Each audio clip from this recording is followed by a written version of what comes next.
আসসালামু আলাইকুম এভরিওয়ান। সবাই কেমন আছেন? আশা করি ভালো আছেন।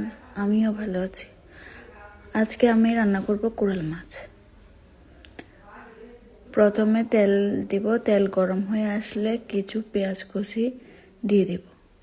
পেঁয়াজ কুচিগুলো হালকা ভেজে নিব। এরপরে এর সাথে দিয়ে দিব কিছু টমেটো কুচি। পেঁয়াজ আর টমেটো কুচি কিছুক্ষণ ভেজে নেওয়ার পর হলুদ, মরিচ, লবণ দিয়ে দিব। সব দিয়ে দেওয়ার পর এগুলো একটু নেড়ে চেড়ে কষিয়ে নেব। কষানো হয়ে গেলে এগুলোর সাথে অ্যাড করব হালকা পানি। পানি দিয়ে আবার কিছুক্ষণ নাড়াচাড়া করব। মশলাটা কষিয়ে নিলে এখন দিয়ে দিব কোরাল মাছ।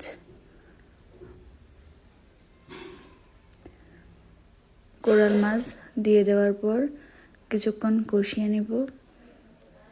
কষিয়ে নেওয়া হয়ে গেলে মাছগুলো এপিট ওপিট উল্টিয়ে দেব।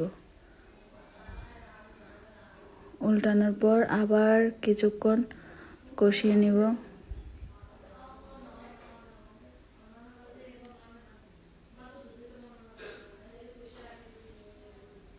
কষানো শেষ হলে কিছুক্ষণ পর কিছু পানি অ্যাড করে দিব।